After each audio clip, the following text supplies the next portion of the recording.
Hello, hello, hello. Hey, everybody, welcome back to Branding Class. This show is where I, Ryan Hamrick, go over some of the work that I've been doing at Leander ISD, which is Independent School District, for anybody where that is not a typical um, phrase. So, I've been working for Leander Independent School District for about 5 months now. And a big part of my work there has become doing a lot of branding work for a lot of the campuses that we have. There are over 48 campuses in the school district.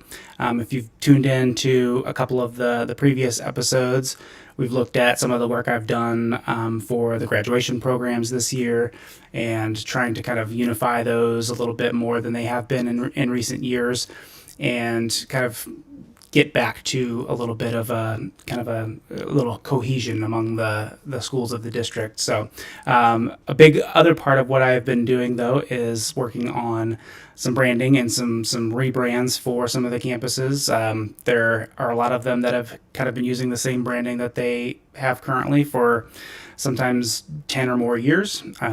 Others are newer schools overall, and using newer branding and things like that. So some of them need a little less love than others, but a big part of the day to day work that I've been doing has really become more and more heavily the. Oh, we've got double audio going on. Jack says, "Shoot." Okay, let me try and figure that out here. Da, da, da, da. Thank you for tuning in with us here. Let me see what I got here. Can I hear myself? Ba-ba. Turn that back on. Okay.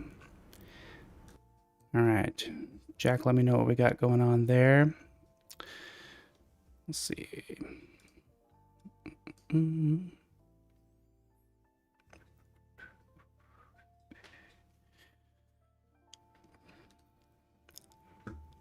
Bit of an echo in the mic. Lovely. Okay.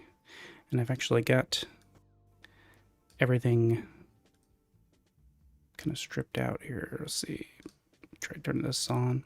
It's fixed now. Okay. Well, let me know if it gets weird again. I'm going to take my headphones back off because there's a delay in my ear and it makes me talk like I'm drunk. So I'm going to take those off. You keep me posted there. And that explains that. Let me turn down those headphones because that's not going to help any echo sounds, is it? Okay. That sounds better to me. I think it's good. So you let me know, Jack, if that keeps being a problem. Okay. So anyway, we are talking about some branding now. I'm going to go and switch to my screen here. Let's see. Let me go over here. All right. So we've got several schools that I've been working on updating the branding for, and there are 6 high schools. I think like 16 middle schools and like something like 28 middle elementary schools in our district. It's a pretty big district. So, but of those 6 high schools, I am already currently working on 2 of those high schools rebrands. One is Leander High School and the other is Cedar Park High School. And so one of the things that I'm really trying to do with this rebrand is kind of bring them all more into alignment with each other so that they don't look like they are totally foreign and totally unrelated in every single way, which is kind of where they've been thus far, and more into line with each other so that they look like they're from kind of the same visual language a little bit here. So as you can see in Illustrator here, I've got 4 of these lined up here right now to kind of just show sort of the visual language that we're taking on here. This logo here was for one of our high schools, Glen High School. And this was done not by me, but was there before I came. It was one of those ones where the school is quite new. And so they're only, I think, like 6 years old, and their branding and everything was kind of built as they were, first opening and everything. So this one's pretty new and it's pretty decent. They got a pretty good visual brand system that was built out for them when they opened, and so they're in really good shape. And it was a good sort of, I really like this versatile, very flat style for these kind of mascots. And so I started to build out some of the new ones that I was making with that one in mind, and trying to kind of use some of the same visual cues to make them things that would really fit well together. So this was the first one that I worked on for Leander High School, and they're the lions, if you couldn't tell. But I kind of took this same approach of sort of this like light coming in from the left side here, sort of a shadow on the right side of the face, and this front facing sort of style where we've got a straight on look, very symmetrical, kind of like a sort of like shield sort of shape overall, with the kind of pointed bottom here and everything that was kind of existing in there, maybe unintentional in their case, but I really liked that aspect of it, that it kind of looked like a sort of a shield shape. And so with this one, I try to kind of play that up even more. So with this guy, we've got something that's very, very simple as far as the actual layers go. We've got just this sort of like using the background color that we have here and using white to do all of the work. And so the shadows are created in these cutouts and everything. Again, like shadows on the right side of the face here, and like in like the hair up here of the mane, we've got a little more shadow kind of starting to happen as you get to the right side there, but otherwise very symmetrical, and just a very clean look that is really, really versatile.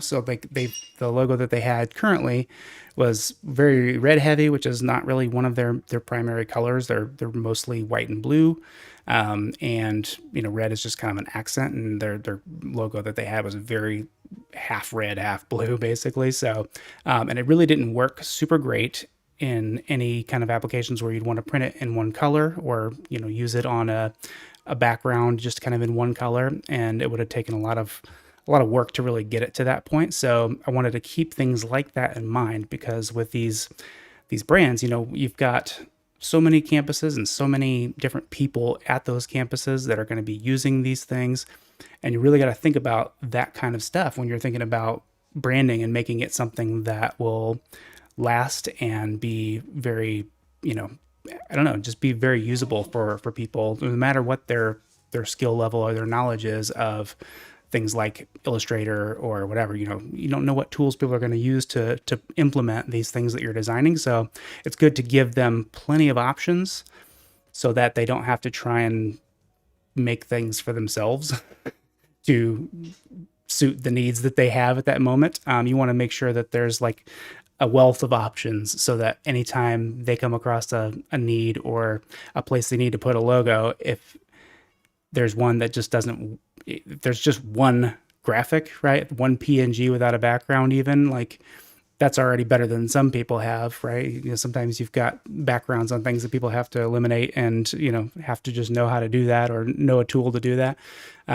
But if you've got things that are made for going on, things where there's just a one color application that's needed, things like that, having all those options there is a great way to keep people from just kind of coming up with their own stuff with your logos that you've made, and making things start to look a little crazy. So I kept that in mind with this guy, making it easily able to be as simple as possible. And then the next one I started working on was this Timberwolf for Cedar Park High School. And this one, I kind of, one of the things that I really pulled from this one that really started to feel like things were super tied together were the eyes on this one. Very simple, just these little half moon shapes, if you will, and no pupils, things like that. Keeping it really minimal and simple, and for whatever reason, that simple eye just looks super fierce too, and kind of aggressive, even if your facial expressions in the characters don't like really do a ton of work as far as being aggressive. Those eyes just make it look really sinister still, right? So so I kind of pulled that from that one, and then kind of based the looser concepts with the lighting and kind of the simple minimal layers that are going on in the artwork from the pre-existing design, and kind of borrowed those, and it really just did a ton of the heavy lifting to really tie these together in a super cohesive way. So when I started working on this Timberwolf, I actually was also at the same time as I was trying to make something that fit with this new system that was starting to come online. I was also trying to make a nod to the original logo that the school had, that the original principal's wife actually drew, which is pretty cool. I think I had that recently open, so let me see if I can pull that one open real quick so I can just show you. It was pretty cool. Yeah, this guy right here. Open him up. So this is the original. I'm not sure who created this in Vector, but as good as things like image trace are getting these days, like it would be pretty easy to do from a sketch. I know that the original principal's wife wasn't fluent in Illustrator. At least I'm pretty sure. I don't know. Maybe she was. It's been a long time since she made this, I believe. But this wolf here is on the water tower in Cedar Park. So it's got a lot of history. It's got a lot of brand equity. So one of the things that the school wanted to do was to really kind of tap into that history in thinking about something new. So it actually worked out perfectly for me, because I'm like, all right, great. I'm actually trying to create this new visual language where it's like this front facing style and, kind of minimal shapes and just kind of like two color, light on dark kind of contrast. And so the school wanting to get back to this kind of style actually was great news for me, because when I came into here, I was like, okay, yeah, I can take this general shape, this general kind of like dimensions of the features and everything, and just start to apply this exact same approach that I've been using on this wolf. And so that's where he's ending up right now. And then also we have a middle school that needed a rebrand because they were actually using the logo for Morehead State. And it became known that it was definitely not going to be permitted moving forward. So we had to kind of do a hurried rebrand for Canyon Ridge Middle School. And they are the Eagles.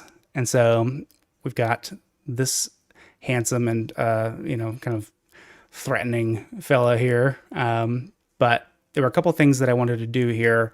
I've been thinking a lot about what differences there might be between high school, middle school, and elementary, just as far as, feeling like they belong together as well, but also kind of fitting as well as possible the vibe, or I don't know, kind of like a little bit more age appropriate direction. And I don't mean like being less mean looking necessarily or anything like that, but more something, just little differences that you might see in things that were aimed at, an audience that is a little bit younger or a little bit older, things like that. So with this eagle here, I've got the same kind of eyes, but you'll notice that compared to all of these high school ones, the eyes are a little bit bigger in relation to the face, and the kind of orientation of the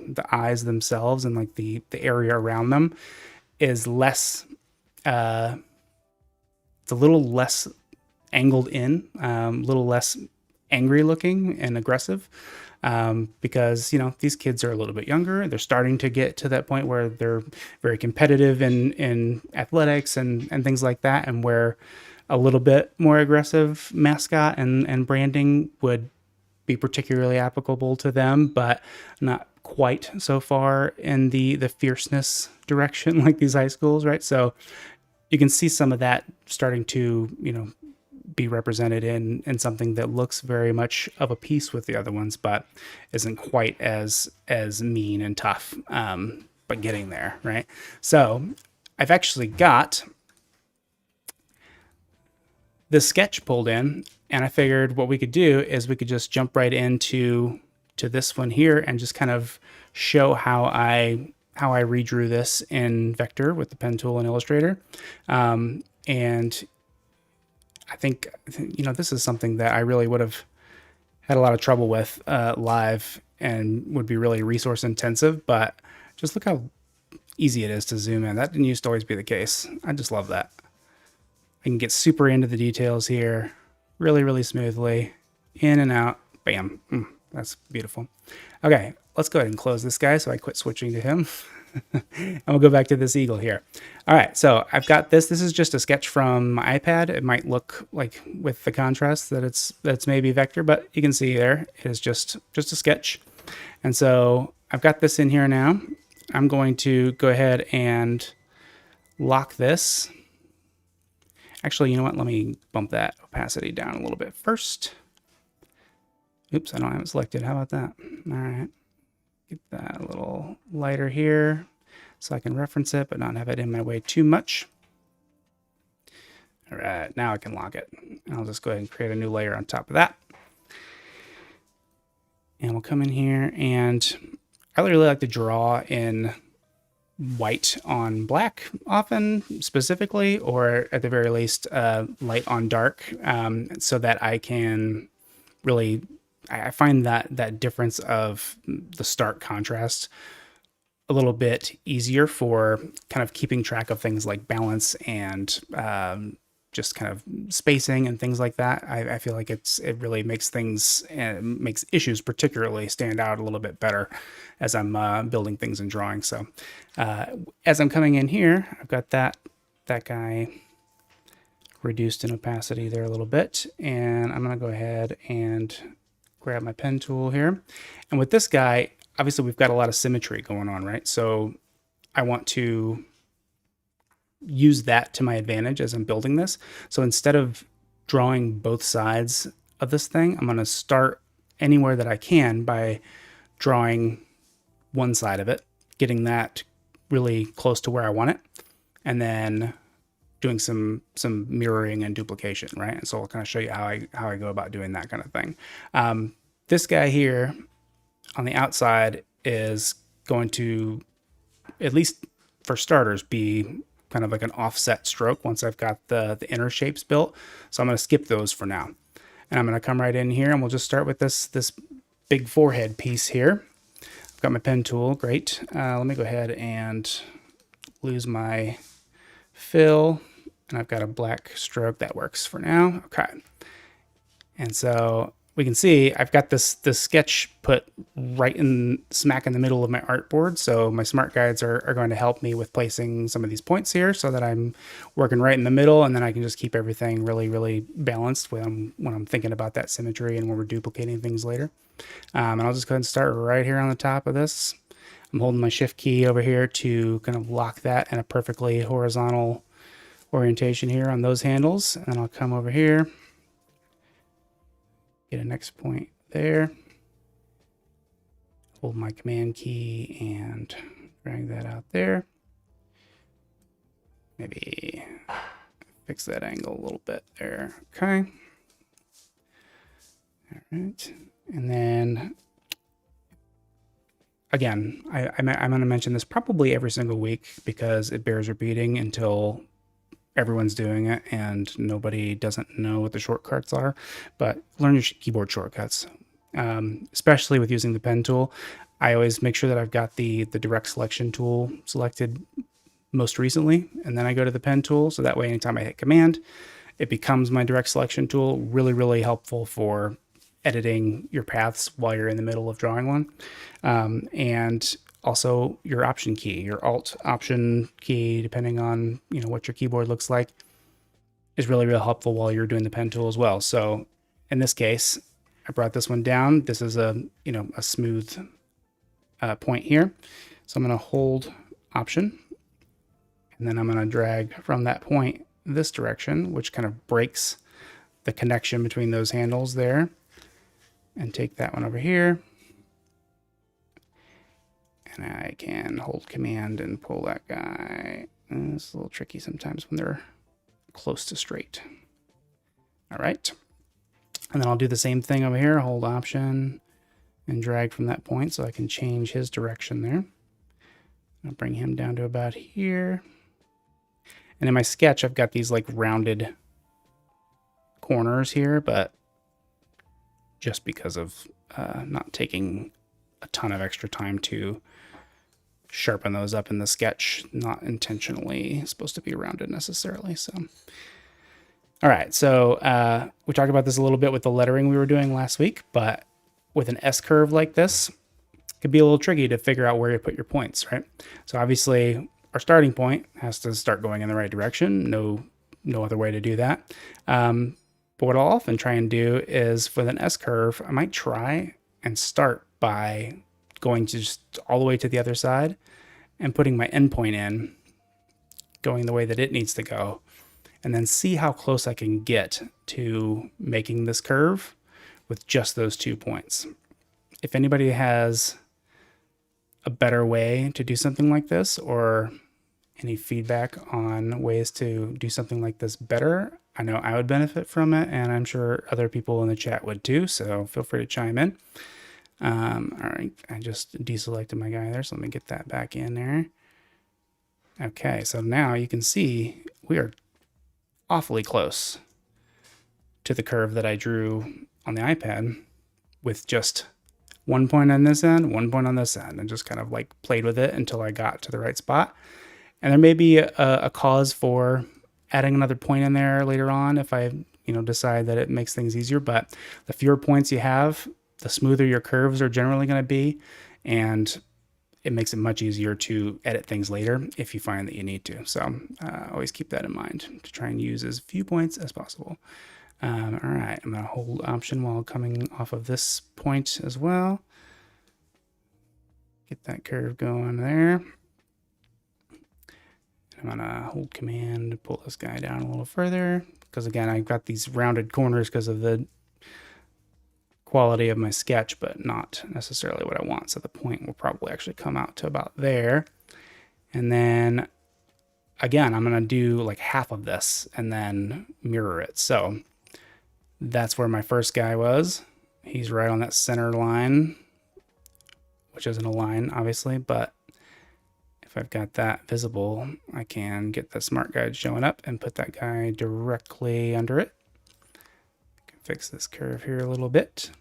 Now, all right, so I've got this half of that forehead shape drilled in, and then now I want to duplicate that over here, right? So what I'm going to do is I'm going to switch back to my direct selection tool by hitting A on the keyboard, and I'm going to hold Command. I know that the selection tool does this without having to hold the shortcut keys, but I basically just always work with the direct selection tool in Illustrator because it's what I use most. So I'm basically always using it and then holding Command if I need it to behave like the selection tool. So I'll hold that to select that entire path that I just drew.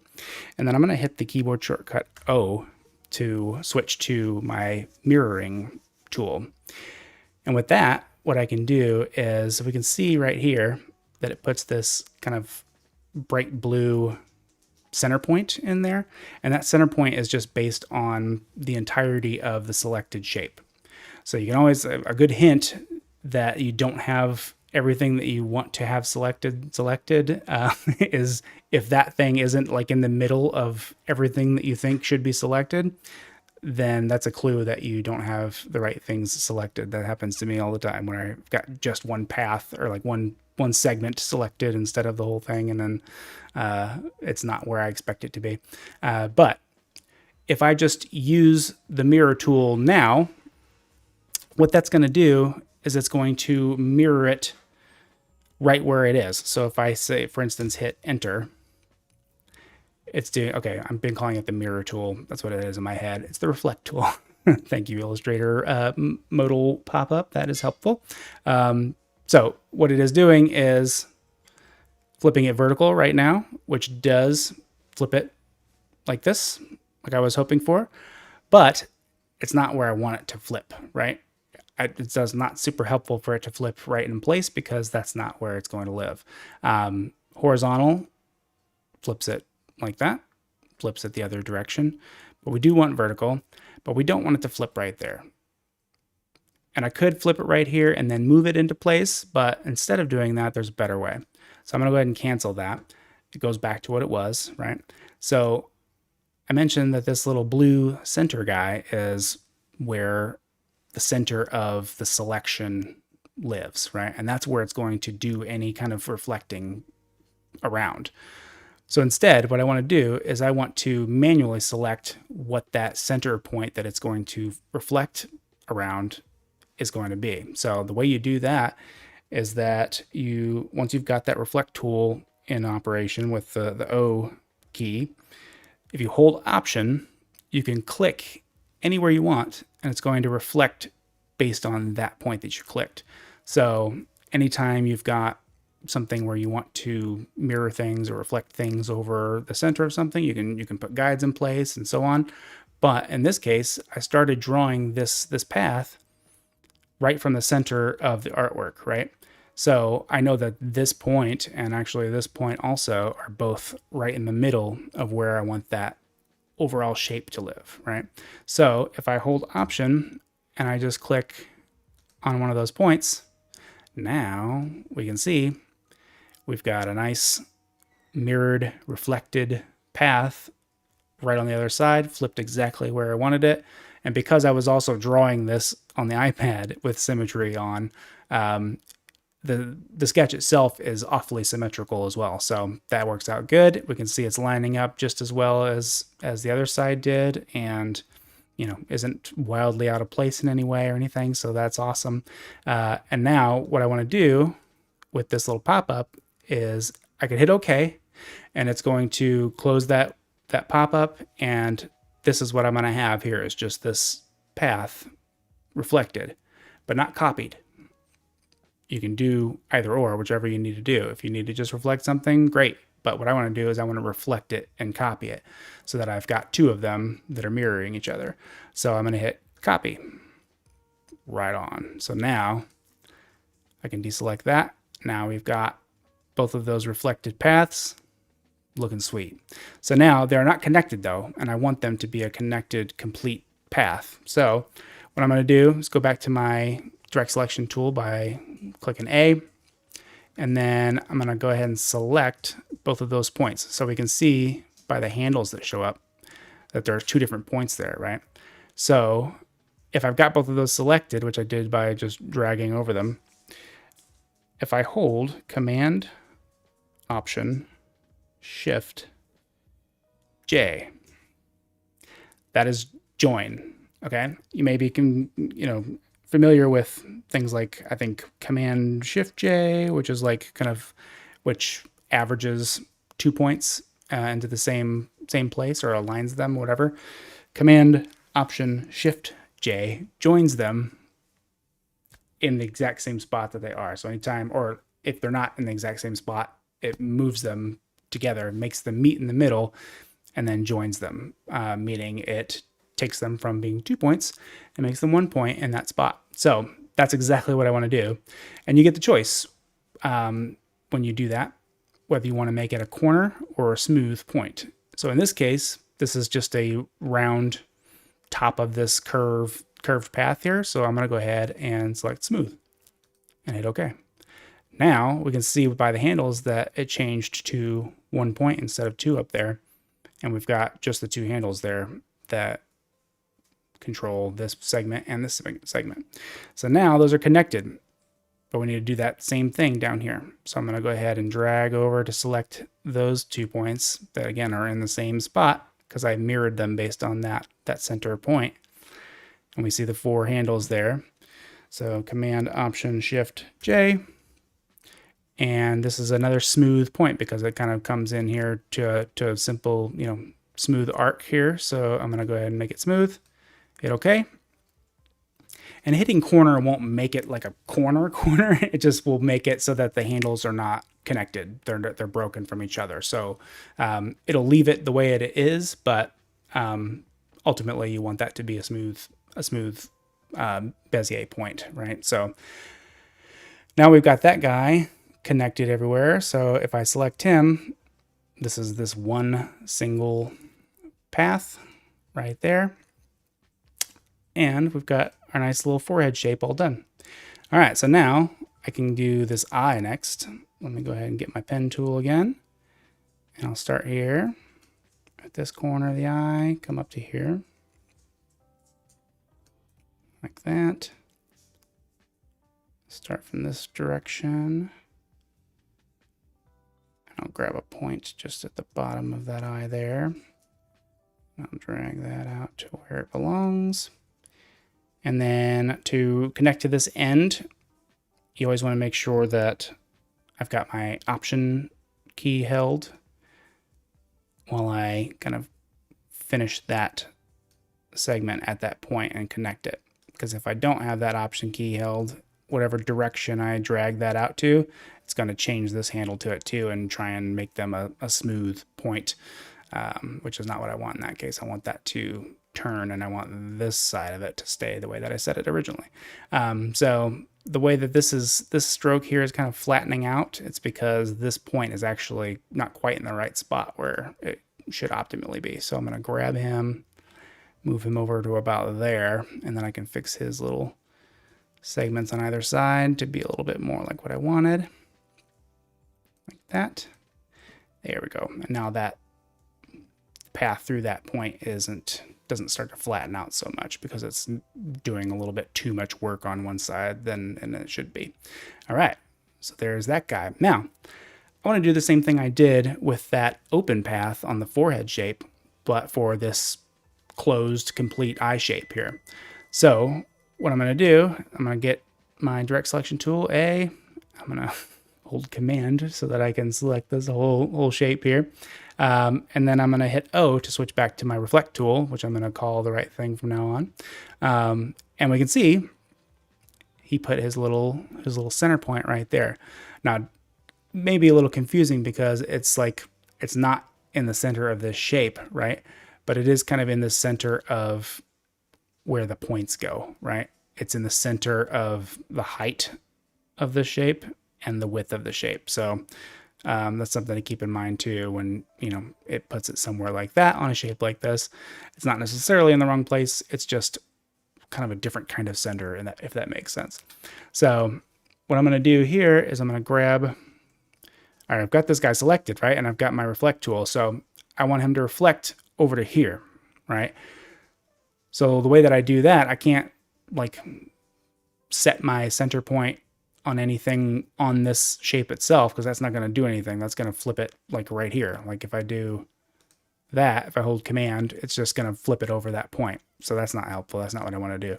So instead, I can come right over here. And the cool thing about this is if you're flipping horizontally or vertically, it actually doesn't matter where you place that center point. It doesn't have to be centered where the point is.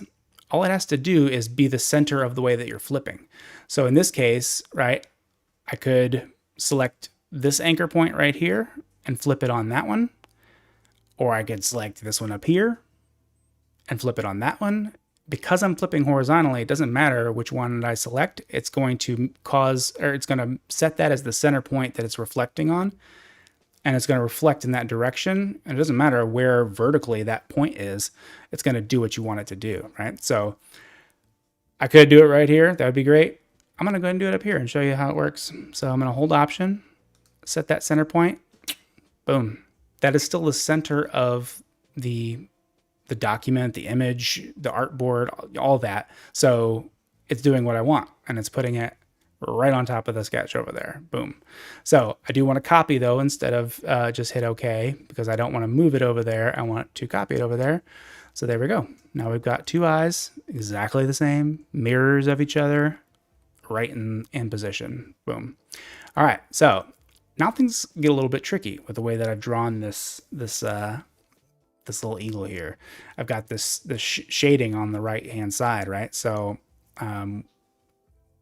it causes a lot more breaks in these feathers, for instance, and the beak is a little bit different from either side. So what I'm going to do though is I'm going to start by drawing it out in kind of the same symmetrical fashion that I've been doing, and then I'll kind of carve away from it on the other side to eliminate the extra parts that are missing for representing those shadows. So I'm going to go ahead and start over on this side then, because he's got the more full, more light, if you will, in this illustration. So I'm going to make sure that I'm still in my reflect tool. So I'm going to grab my pen tool and I'll start in here. And I'll just come in and start right on this corner. I like to start on corners. I don't know. What do you guys think? Do you like to start in the middle of a smooth area, or how do you like to do it? I think there's merits for both. Like I like to just start in a corner and end in a corner, and that typically makes sense to me. But you know, like we talked about with this corner of the eye, when you're drawing and you get to that end point and you're closing it, if it were in the middle of a smooth curved shape, then you wouldn't have to hold your option key and kind of break those handles as you close it. Instead, you could just select and kind of drag it into the same direction, keep it smooth. So that can be nice sometimes when when a path ends like that. But yeah, personally, I like to keep it in the corners. All right, I'll keep going with this guy here. Anytime you're like plotting a point and you're even dragging out the handles still, you can always hold your space key while you're doing that, and then your handles stop moving, and instead you start moving the point. So if you miss kind of with where you meant to put the point or whatever, you can always hold your space key and move it before letting go with the mouse. It's always a helpful tip. And I still missed it, so move him some more. Right, and then I'm going to hold the option key and kind of break that handle to bring this guy back this way. And I have a feeling I'm going to have to mess with that handle some more. Okay, there we go.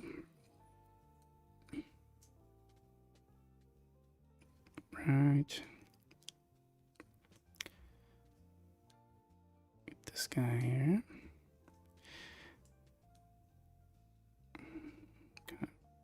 Perfect that path segment a little bit there as well. Okay, come this way. Are you guys using the Adobe Live Twitch, or not Twitch, Discord server? We've got a channel in there under the active shows for branding class. Jack put a screenshot in there for me. Thank you. With kind of what we've been working on. If you jump in there, you can ask questions in there if you prefer to over the chat. I got them both pulled up so I can answer any questions or anything that you guys might have as I'm working through this, or any specific tips you'd like to see as we're working through things like this in Illustrator. I'm happy to help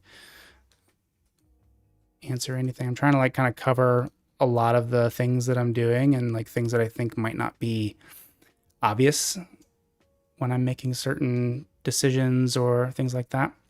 Thank you, Jack. Jack put the link for the Discord into the YouTube chat, so that's there for you to click into. Appreciate it.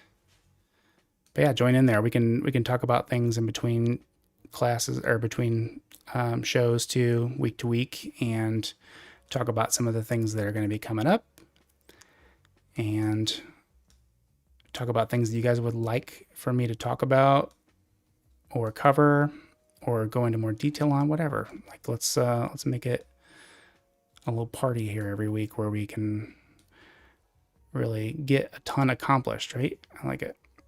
So I'm just going through here. I'm trying to, again, use as few points as possible and just kind of go from piece to piece here and build this shape out. I talked about this one of the previous shows, might have been just the last one last week, when we were doing the vector lettering from the graduation programs. But if you missed that, you might be wondering about how I'm using this pen tool in here. And it's because, or the reason I feel like you might, is because I've got a setting changed in the settings in the preferences that is not the default that I always recommend to everybody, because I feel like it is a super intuitive way to draw with the pen tool, and that is constraining your segments on what is it called? Constraining path on segment reshape. I'm going to look at it here in a second. But by default, it is turned off. And what it does is it makes it so that in a case like this, say I made this handle about where I knew that it probably should be, and I made this handle at about the angle that I thought it should be. But now, as you can see, like they need to each be longer, right? To make this curve do what I actually want it to. So instead of grabbing these handles individually and playing with them and moving them all around or trying to get it right the first time as I'm drawing it, I can just set the angles like this, and then I can hold my command key, click right on this segment right here, and move it into place. So by default in Illustrator, that constraining, let's see what it is. So annoyed that I can't remember what it's called. It's under selection and anchor display, and it is constrained path dragging on segment reshape. I was so close. So this is unchecked by default. And what that does is if you try and click on a segment that you've drawn, like I just did, and move it, it's going to move your handles all over the place. And that is not the preferred behavior to me, at least. It didn't used to be the way it worked, and then it changed at some point, and they added this checkbox in here to make it so that you can make it work the way that it used to, because I got super used to using it like this, and it is super, super helpful. So it allows you to keep those guys in line once you've set them at the angle that you want them to be, like this. All right, I can do that, and I don't have to like drag it way over here to make the handle as long as it's going to end up needing to be. I can just get the angles the way I want them, hold command, and then just drag that bad boy right out there. It's nice because then you can work like kind of zoomed in like this. Because otherwise, if you were zoomed in like this and you had to like really drag those handles out as far as they ultimately would need to be, then sometimes it's just, you know, you don't have enough space, or you have to like be further zoomed out or whatever. I mean, Adobe makes it very easy, you know, to zoom in and out these days. I don't know if you've been using these tools for a long time. Obviously, it hasn't always been like that. It's, you know, zooming in on something, on graphics like this that are, you know, sometimes, especially once they start getting pretty heavy in size and, you know, complexity and all that, like zooming in and out is like, it's a lot of processing power. And it used to like show when you were really, really working on something that was like getting really dense and complex. But now it's like, I can't remember the last time that I ran into a piece of work that I was working on that like really gave me any trouble and slowed me down at all, especially like when zooming all the way into like infinity, right? Holding Option there on that last point and drag that guy into place. I think I need to fix this guy a little bit here too. All right, that looks pretty good. So there we go. Now we've got that, his right cheek, left cheek facing us. Got that in there. So now I'm going to go ahead and just knowing the way that I drew this on the iPad when I was sketching it out, I know that the way that I drew it was actually doing this same thing. I drew this one with symmetry. And so when I made this, a lot of this is based on the exact same kind of shapes as this one, at least to start with. So I know that if I duplicate this guy over there, it's going to be largely in the right places and kind of like a extended version of what's over there, so that when I duplicate it, it's going to be a good starting point at the very least. So I'm going to go ahead and switch back to direct selection tool. I'm going to select this whole guy here. I'm going to hit O, just like my reflect tool. And again, I can select anywhere I want that I know is the center point to flip it over there. If I come in, I was trying to see if I could find the center easily, but I don't know if I will. I've got my rulers turned off. Anyway, so I'm going to go ahead and do it on this guy that I know is at the center of the artwork. I'm going to hold Option and then click there, setting the center point right there. And we can see that he's flipping right there. And we can kind of see, like I was talking about, it's based on kind of this same shape. So as I've got that flipped over there, I can kind of, like I said, carve away at this shape to create these new shapes that are a little bit smaller, broken apart, providing for more of that shade effect over there.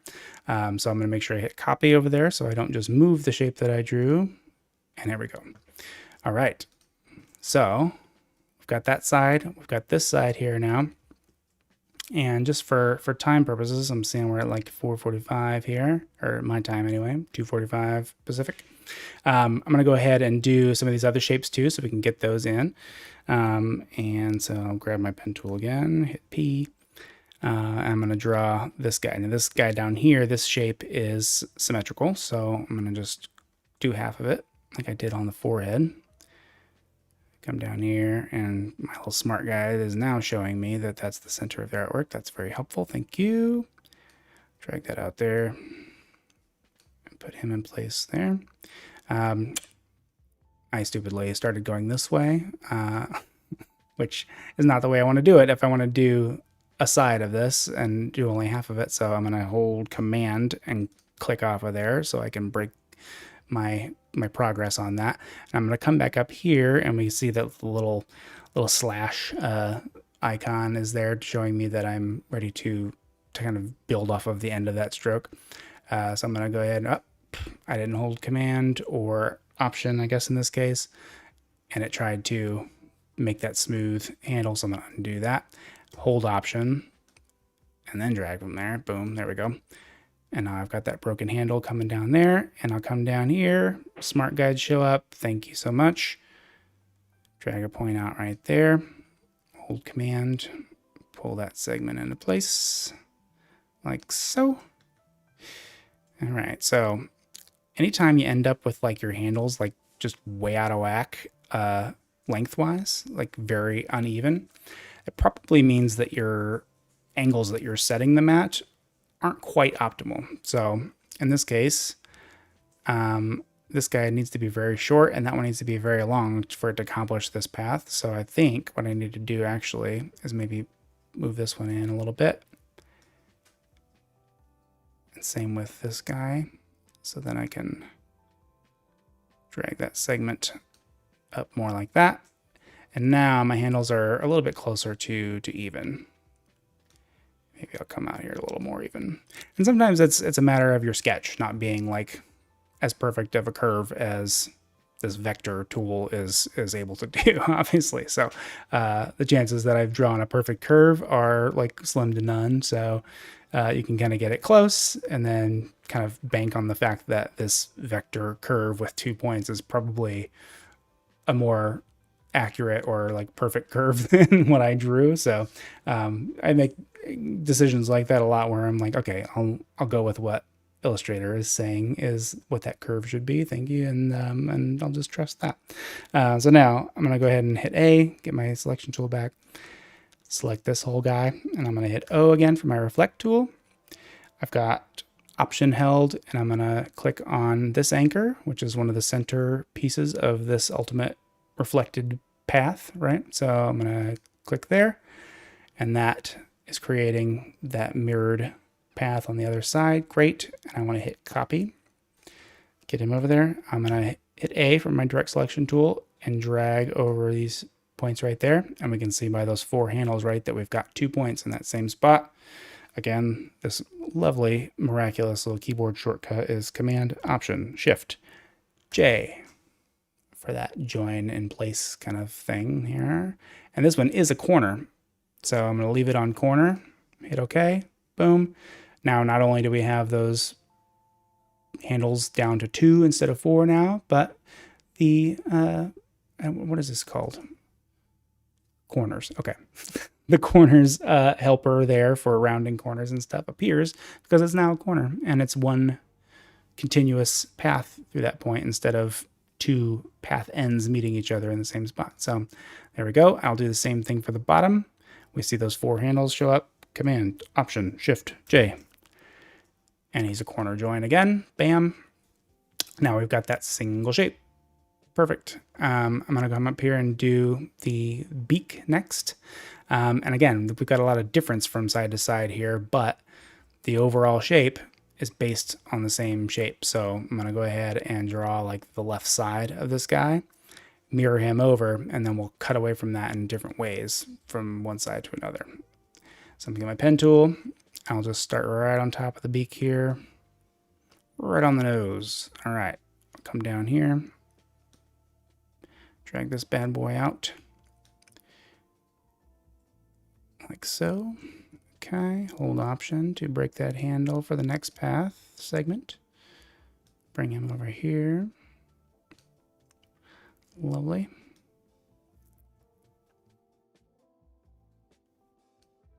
I think I've got like snap to pixel on or something, because this is snapping in ways that I'm not expecting it to. That's fine though. Okay, sometimes zooming in can help, so you're like not as close in your view to other points and stuff that it might be trying to snap to. So as easy as it is to zoom in, it's often worth it. So I thought about maybe coming down here and just keeping this path continuous and then cutting this stuff out, but because of the way that I've drawn this one kind of the same way, I'm going to just do this top chunk first and then do that one separate. Oops, I did that before I was ready. There we go. Maybe bring him back a little bit. Nice. Okay. And I'll bring this guy down. That's the center of the artwork. Thank you, Smart Guides. Okay. Boom. Nope, I don't want to go that way. No, I'm not going to do it. I'm going to mirror it. I'm going to reflect it. Okay. So let me go ahead and switch to my direct selection tool.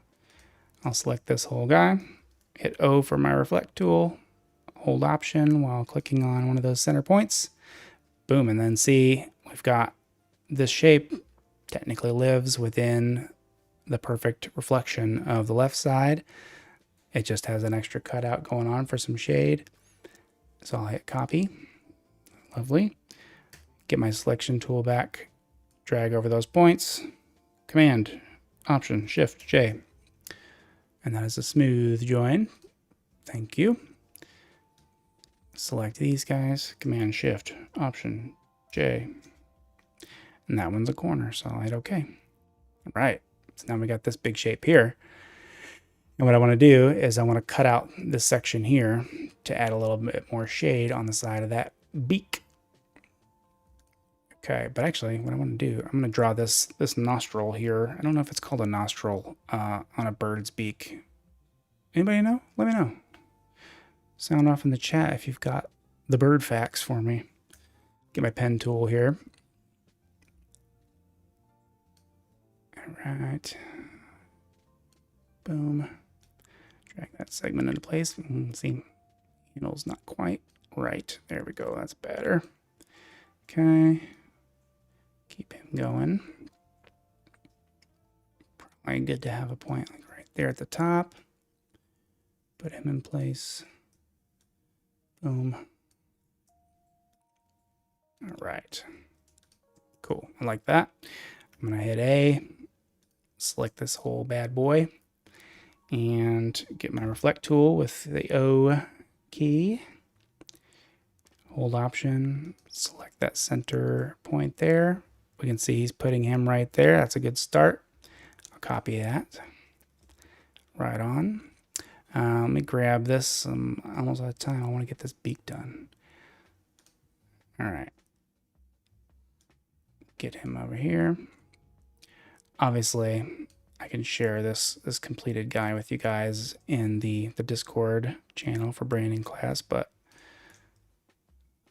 showing you how I did some of this symmetry work was what I wanted to really point out today and show the kind of visual similarities that I was starting to use to really build out this district-wide system of school logos that are very different, but all feel like they definitely belong together in some way. All right, select this guy. O for reflect. Click that center, copy. All right, so I'm gonna ignore the shading for a minute and add some color to these bad boys so we can see what it looks like before we go. I'll select this one. I'm going to hit Shift X to reverse the stroke and the fill color. I don't want this to be black though. I want it to be white. So I can select that to make that white. I've got my color palette out here, but I don't want to know. Okay. And then I'm a big advocate for the eyedropper tool when I'm like coloring things and stuff, especially. So I've got this guy. I'm going to select this eye. I'm going to select this eye.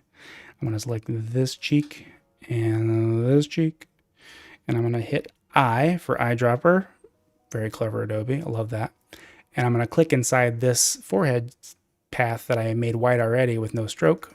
Boom. It matches those. Now I'm going to do the same thing with this beak. But then we'll, oh, you know what? We need to get those nostrils out of there first. So I'm going to select those. Let me get my direct selection tool here. Bam, bam. Holding Shift to select them both at the same time. I'm going to hit Command 8 to make a compound path of those, so I can just knock them out of this beak at the same time. So I've got those not those anymore, it's the compound path. I got that selected, and I'm going to hold Command Shift, select the beak, get my, come on mouse. Magic Mouse is getting cat hair in it. Select him, and Pathfinder, subtract front. Didn't look like much because I don't have fills on these guys, but now when I fill this,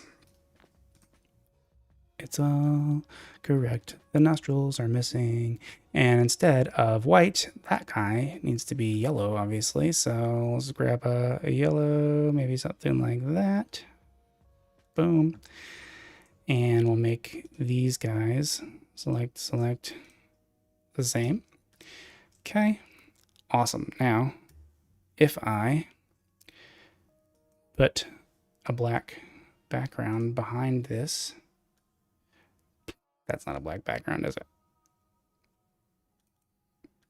Black. Moving to the bottom. Yeah. Oh yeah, I'm liking it now. So I forgot about this chin piece. I for eyedropper. Boom. Hey, now we're talking. I've still got some of that shading to add in, but as you can see, pretty quickly, we've got this guy recreated in vector. So pretty sweet. Next week, I wanted to make sure you tune in. We're going to be back to Wednesday next week at, what is it? 11 a.m. Central Time, 9 a.m. Pacific. And we're going to be looking at some of the ways that I'm trying to tie in some of these brands with the typography that I'm using. And part of that is going to be modifying some fonts to make a kind of custom font for a lot of these, especially for some of the athletic stuff. But a thing that can really be our own, and regardless of what the marks look like, what the colors look like, the type can really bind those together and make them feel like they're from that same family again. So you're going to want to make sure you turn into that, and let's get active in that that Discord channel, branding class. It's right in there under active shows, and I'd love to talk with you guys about the things we've done today, things we're doing next week, and any questions you guys might have so I can make sure I address them. All right. I want you guys to be cool for the next week. Not even a week. It's going to be really short. It's going to be here before we know it, Wednesday. So I want to see you then. And until then, keep drawing. Take it easy.